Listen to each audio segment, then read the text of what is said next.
आदाब नमस्कार, मैं शाहिद उमर। स्वागत है आप सभी का सियासत टीवी के साउथ इंडिया एक्सप्रेस में। आइए देखते हैं मुख्य खबरें। बीआरएस विधायक कौशिक रेड्डी ने आज कहा कि उन्होंने स्पीकर गद्दाम प्रसाद से खैरताबाद विधायक दामन नागेंद्र को अयोग्य घोषित करने का आग्रह किया था और निर्वाचन क्षेत्र में उपचुनाव की मांग की है। कौशिक रेड्डी नगरपालिका चुनाव संबंधित गतिविधियों में व्यस्त होने के बावजूद अयोग्यता याचिका पर स्पीकर की सुनवाई में उपस्थित हुए। अध्यक्ष ने नागेंद्र को नोटिस जारी कर सुनवाई के लिए पेश होने का निर्देश दिया है। अयोग्यता याचिका दायर करने वाले बीआरएस विधायक कौशिक रेड्डी को भी सुनवाई के लिए तलब किया गया है। सुनवाई के बाद मीडिया से बात करते हुए बीआरएस विधायक ने आरोप लगाया कि भाजपा और कांग्रेस एक ही है और दोनों पार्टियों पर राजनीतिक मैच फिक्सिंग का आरोप लगाया। कौशिक रेड्डी ने यह भी बताया कि उन्होंने गुरुवार को हुई एक घटना के संबंध में अध्यक्ष को विशेषाधिकार प्रस्ताव प्रस्तुत किया है।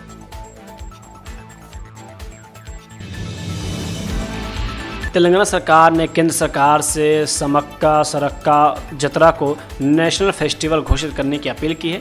सरकार ने इसे कुंभ मेले के बराबर एक ऐतिहासिक आदिवासी समागम बताया है। मिदारम में एक प्रेस कॉन्फ्रेंस में राज्य के रेवेन्यू, हाउसिंग और इंफॉर्मेशन और public relation minister Ponguleti Srinivas Reddy ने कहा कि तेलंगाना में मौजूदा सरकार बनने के बाद यह दूसरा जतरा है। उन्होंने कहा कि मुख्यमंत्री रेवंत रेड्डी के नेतृत्व में राज्य ने ऐतिहासिक आदिवासी त्योहार को सबसे ज्यादा प्राथमिकता दी है और भक्तों के लिए सुविधाओं को बेहतर बनाने के लिए कई पक्के विकास कराए गए हैं।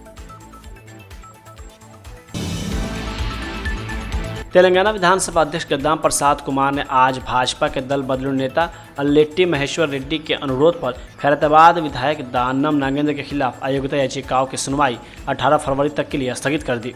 अध्यक्ष बीआरएस विधायक पार्टी कौशिक रेड्डी और महेश्वर रेड्डी द्वारा दायर याचिकाओं पर सुनवाई कर रहे थे, जिनमें दोनों ने दल बदल विरोधी कानून के तहत नागेंद्र के खिलाफ कार्रवाई की मांग की थी। कौशिक रेड्डी की याचिका पर सुबह सुनवाई हुई, जबकि महेश्वर रेड्डी स्वयं उपस्थित नहीं हुए और उनके वकील उपस्थित हुए। इस प्रक्रिया की शुरुआत कौशिक रेड्डी की याचिका से हुई, जिनके वकीलों ने नागेंद्र से जी रखी। पूछताछ के दौरान कौशिक रेड्डी से याचिका दायर करने के कारणों और दानम नागेंद्र के दल बदल का समर्थन करने वाले सबूतों के बारे में पूछा गया। दल बदल नेता महेश्वर रेड्डी ने अपने वकील के माध्यम से और समय मांगा और कहा कि वे चल रही नगर निगम चुनाव प्रक्रिया समाप्त होने के बाद जीरा के लिए उपस्थित होना चाहते हैं। वहीं इस अनुरोध पर ध्यान देते हुए अध्यक्ष ने उनकी याचिका पर आगे की कार्यवाही 18 फरवरी तक के लिए स्थगित कर दी।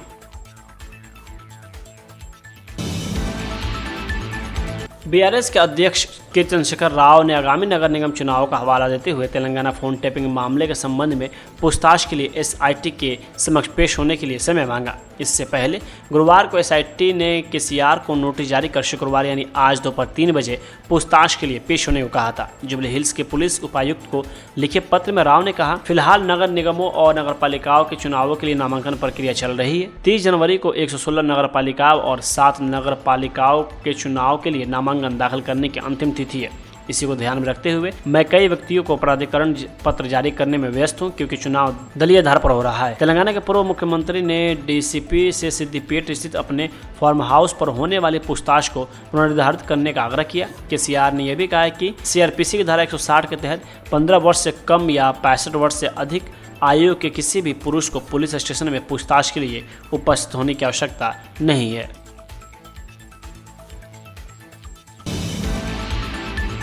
एनसीपी के दिग्गज नेताओं ने दिवंगत उप मुख्यमंत्री अजित पवार की पत्नी सुनेत्रा पवार को उप मुख्यमंत्री बनाने का प्रस्ताव रखा है। एनसीपी नेता प्रफुल्ल पटेल, मंत्री छगन भुजबल और सुनील तटकरे ने कुछ देर पहले वर्षा बंगले में मुख्यमंत्री देवेंद्र फडणवीस से मुलाकात की। ये बैठक करीब 1.5 घंटे तक चली। बताया जा रहा है कि इस बैठक में सुनेत्रा पवार को उप मुख्यमंत्री बनाने का प्रस्ताव रखा गया है। यह भी कहा जा रहा है कि अजित पवार के सभी विभाग एनसीपी को सौंप दिए जाएंगे। मुख्यमंत्री को अजित पवार के विभाग के संबंध में जल्द से जल्द फैसला लेने को कहा गया है। सूत्रों के अनुसार पार्टी में प्रफुल्ल पटेल को राष्ट्रीय अध्यक्ष बनाने की मांग तेज हो रही है। पार्टी के भीतर यह भी मांग तेज हो गई है कि प्रफुल्ल पटेल को एनसीपी का राष्ट्रीय अध्यक्ष नियुक्त किया जाए।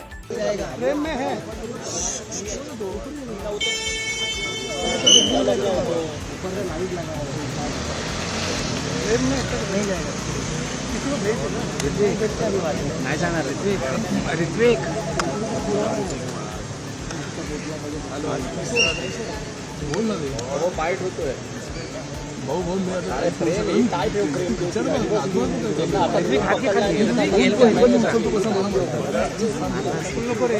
हे बघ ना और नंतर ट्रान्सफर घेऊन देतो माझ्या पुरा हातावर जो काम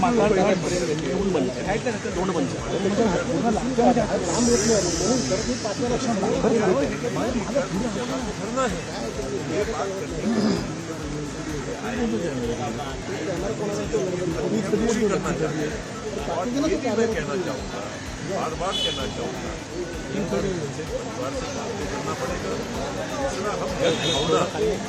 इतना हम भावना और हमारी मेरी पटेल की सहित सभी हमारे नेताओं की भावना कि हमको मालूम है कि हमारे धक्का पहुँचा है, आघात हुआ है और हम उसी भावना के हिसाब से अनुरूप बिल्कुल योग्य निर्णय लेने जा रहे हैं। केवल हमको परिवार से बात करने का आज का दिन सर पोर्टफोलियोज को लेकर कोई पत्र दिया आपने? कर्नाटक कांग्रेस के उप मुख्यमंत्री डीके शिवकुमार को सिर्फ एक नाम नहीं बल्कि एक ब्रांड बताते हुए कर्नाटक के नेतृत्व समीकरणों को लेकर चल रही चर्चा के कुछ दिनों बाद एक बार फिर पार्टी के आंतरिक समीकरणों पर ध्यान केंद्रित किया है। कर्नाटक कांग्रेस ने गुरुवार को अपने आधिकारिक हैंडल पर एक वीडियो पोस्ट किया जिसमें उप मुख्यमंत्री डीके शिवकुमार की प्रशंसा की गई। कांग्रेस नेता शिवकुमार को दिल से पार्टी कार्यकर्ताओं और इस क्षेत्र को सच्चा नेता बताया। साथ ही वरिष्ठ कांग्रेस नेता को समस्या समाधानकर्ता और उद्देश्यपूर्ण शक्ति वाला व्यक्ति बताया गया है। यह घटना मुख्यमंत्री सिद्धरामैया और उनके उप मुख्यमंत्री के समर्थकों के बीच शीर्ष पद को लेकर हुए टकराव के कुछ सप्ताह बाद घटी है। कर्नाटक में नेतृत्व परिवर्तन का मुद्दा महीनों से चल रहा था, लेकिन पिछले साल 20 नवंबर के बाद इसमें और तेजी आई जब कांग्रेस सरकार ने 2.5 साल पूरे कर लिए। 20 नवंबर 2025 को कर्नाटक में नेतृत्व परिवर्तन का मुद्दा तब गरमाया जब सिद्धरामैया के नेतृत्व वाली सरकार ने 2.5 साल का कार्यकाल पूरा किया। जैसे जैसे चर्चा बढ़ती गई, कांग्रेस नेतृत्व ने दोनों नेताओं से आपस में बातचीत करके इस मुद्दे को सुलझाने का आग्रह किया था।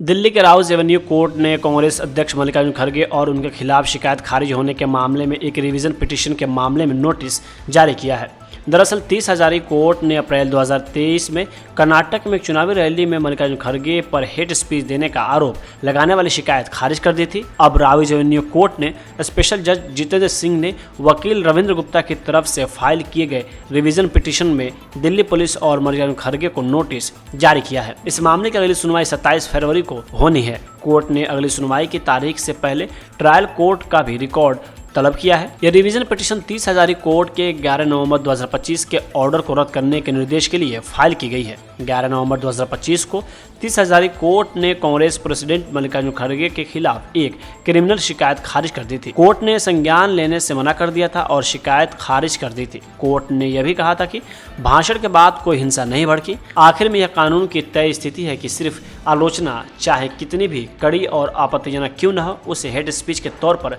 सजा देने के लिए काफी नहीं है, जब तक कि वह दो ग्रुप के बीच नफरत न फैलाए।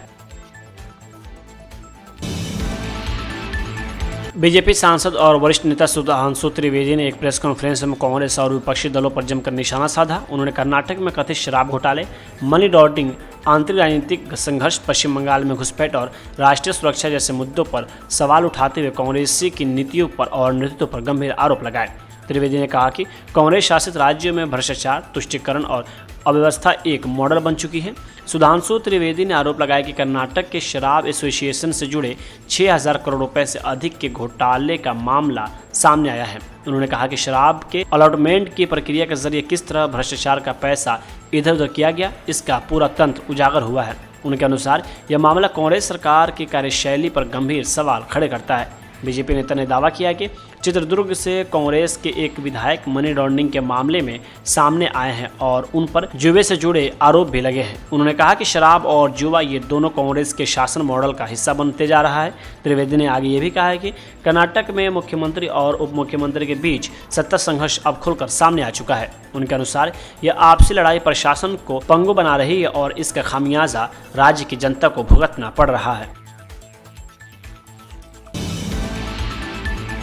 कांग्रेस के वरिष्ठ नेता और तिरुवनंतपुरम से सांसद शशि थरूर ने लोकसभा में नेता विपक्ष राहुल गांधी की जमकर तारीफ की। उन्होंने कहा कि राहुल गांधी सांप्रदायिकता के खिलाफ मुखर आवाज हैं।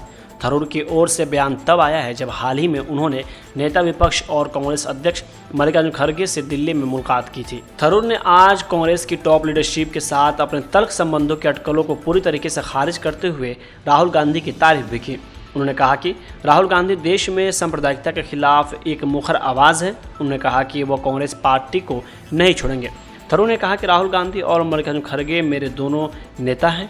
इस दौरान उन्होंने हाल ही में हुई कोच्चि महापंचायत के बाद विवाद को कम करने आका। केरल में होने वाले विधानसभा चुनाव के पहले तिरुवनंतपुरम से सांसद थरूर ने पार्टी में एकता को लेकर एक बड़ा संदेश दिया है, जहां राज्य में कांग्रेस के नेतृत्व वाली UDF पी विजयन के नेतृत्व वाली मौजूदा LDF सरकार को सत्ता से हटाने का लक्ष्य लेकर चल रहा है। वहीं थरूर ने इस मौके पर कहा कि वे केरल में होने वाले विधानसभा चुनाव में राज्य के कुल 140 विधानसभा क्षेत्रों में व्यापक रूप से प्रचार करने की योजना पर काम कर रहे हैं।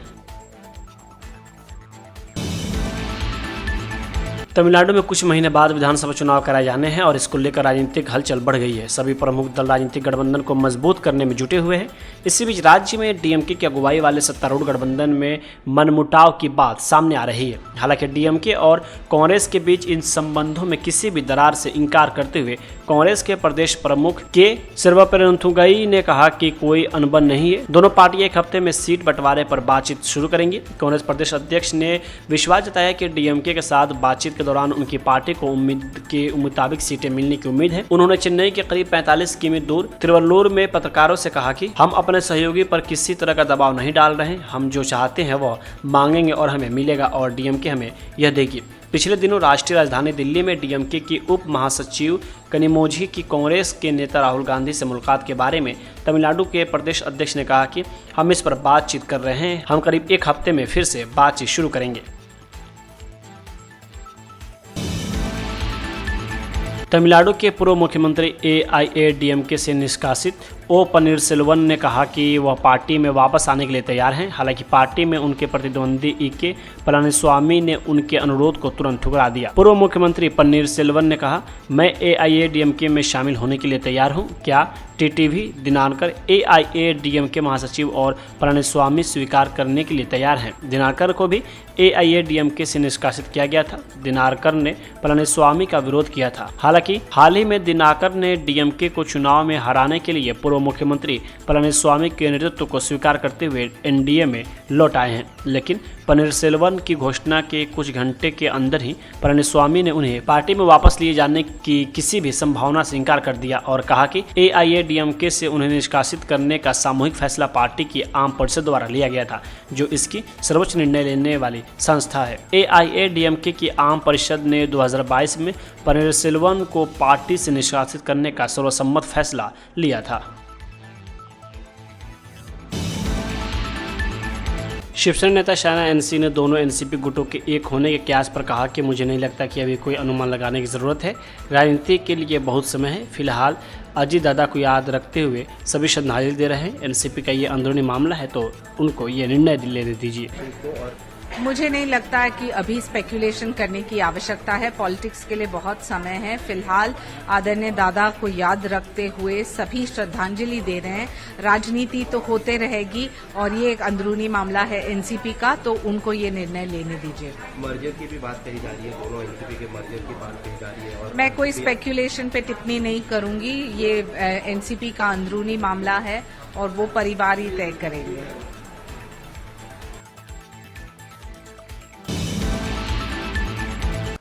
साउथ इंडिया एक्सप्रेस यहीं होता है समाप्त। मुझे दे अब इजाज़त। बाकी खबरों के लिए बने रहें सियासत TV के साथ।